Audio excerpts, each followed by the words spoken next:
Josh Allen, the big ticket. Josh Allen, tune in. Josh Allen stuff coming in hot. Fresno's finest. So Josh Allen they've kept this kind of under wraps, but you could tell from the game and how it was going on. One, he's got a UCL injury for sure. And what a UCL is the Tommy John ligament. So UCL is the ligament that connects your forearm to your upper arm on the inside. So it's the one that flexes back when you throw. So it's the one right here. I think I saw the way he threw it too. It just looked weird. Yeah, it was really flat, and when he came up, it flicked it. I don't know. And so there's a couple things wrong with that. One, obviously any sprain in a ligament in your throwing arm is not good. Two, the UCL is obviously important in that throwing motion. Three, it's not as serious as in baseball. I was about to ask that, yeah. There's a couple things watching it.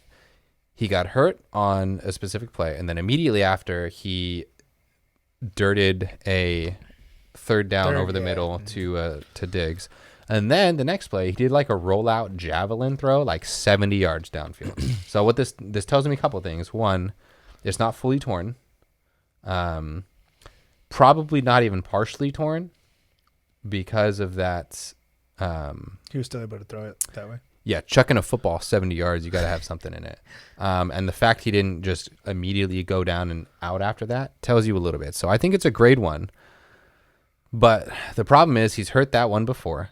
Ooh. And there might be a little bit of residual laxity. If you've sprained something before, you're going to have a little bit of stretchiness in that joint. So you're going to have a little bit... kind of helps a little bit then. Somewhat. Yeah, but when you hurt it, it doesn't come back as fine. So if you do hurt it again, that's like if you roll an ankle... You're going to roll it again and again and again. It's going to be a little bit more susceptible to it. So it is going to hurt, and he probably does have a sprain. But the difference is for football, very rarely are you going. The reason it's such a bad thing in baseball for pitchers is every single pitch, you're having almost max exertion on that. You're trying to throw that ball as hard as you can every single time, whether it's a fastball, changeup, slider.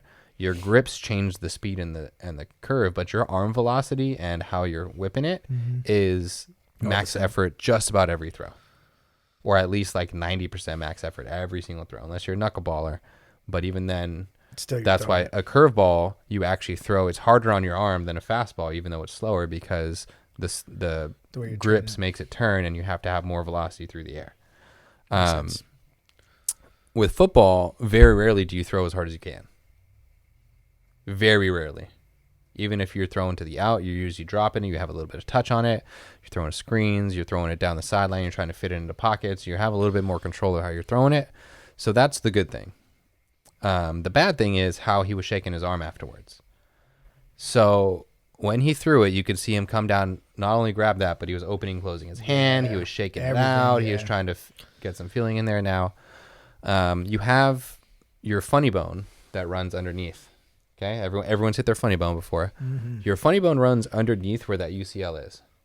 Okay, and if you hit it, it causes shocks and decreased sensation in basically your pinky side half of your hand, and into like your pinky side of the ring finger, and you'll get tingling there. Everyone's hit it. Yep. The ulnar nerve also does some motor innervation, so it controls a lot of muscle activation too.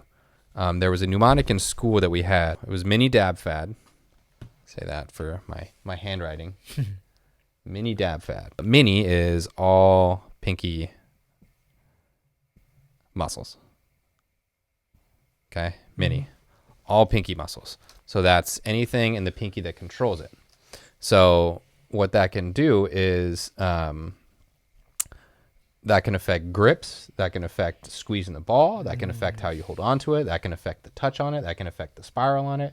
Not as much, but any little change in it, if you don't have the activation or it feels weird, if you flick it, it's a game of inches, it's a game of centimeters. Like it matters the little throws and not having a tight spiral on it. So a lot of the gripping that comes from it is going to happen from there. So dab is flexor digitorum and abductor pollicis. So your abductor pollicis, anything with pollicis is your thumb, which is a big deal. Your abductor pollicis does this.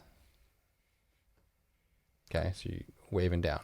Okay, flexion, extension, adduction, abduction, so abduction. So that's pulling it out, pulling it down. So that's if I got to take a snap, if I got to open up my hand, if I got to get my hand around a ball. Well, even just for taking the snap. Taking a snap. So all these handing it off to reach out to palm a ball. And you're already talking about thumb and pinky.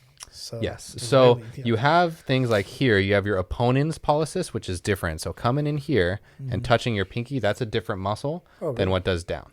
Okay. Your FAD is any of your flexor muscles. Your flexor carpi ulnaris. Okay. fun word to say.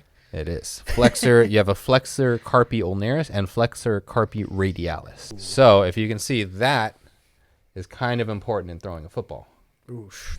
Yeah, you're telling me. Now you have your extensor carpi radialis that does back and over there. Okay. But that's not the same You're not thing. really. Going Well- straight to the side, you need a little bit of both. If that's I was weak, about to say, yeah. so you can tell an ulnar nerve Because he's the type injury. of he's the type of player that throws like little side. need to arm flick or it. Whatever, yeah. You can actually tell an ulnar nerve injury is if you do this and you have them keep pushing and you add some resistance. If they have a flexor, they have an ulnar injury, they'll actually start to drift up because their top side will be stronger because that's a radial nerve. That's why this can be a really big issue, is because if you have an injury to that nerve and you have any of these muscles running at 80%, imagine if you add just a little bit of wind or shooting with like a piece of tape on your hand, if you're shooting like a basketball, any little change in that is going to really affect how you're doing things. And then if it does get better throughout the week, you're practicing with it bad, and then you're going to play with it, later in the week, it's all of a sudden better. My throw is a little bit different. And so this is Feels why different. it's a bigger deal about the nerve stuff than the UCL stuff. So if the nerve stuff is true, what can happen is the UCL can swell up. If it gets swollen or inflamed or anything, it can swell up and actually push against that nerve. Probably annoying as hell too. Yeah, it's not fun. Yeah. It doesn't feel very good. You get the tingling, you get I was the, about to say, yeah, the the thing. tingling So is what always it'll sucks be about interesting to see if he plays in the game. I think he might miss a week. I think the Bills are pretty chill. I don't think they need him, but I think he might miss a week, as much as I would hate that too. He might miss a week if he truly does have that nerve stuff. If that's just a kind of shaking his hand because he's like felt like he threw the ball bad and he's kind of like, But it's that if you sensation. shoot in like air ball, you're gonna look at your hand and be like, what the hell did I do? Yeah. So if What that's the a part of it, it all depends on the nerve stuff. I think the UCL is not super worrisome. It's gonna hurt. It's gonna be annoying. He can play through it. There's Obviously, one I thing don't about have him. an Yeah, MRI. he's a tough kid for sure. MRI could show maybe he is crazy, and the MRI shows it's a grade 2, which would be even worse. But he wouldn't be playing, so we'll kind of see how that goes. But I would closely monitor it to see what would happen. What would happen with that?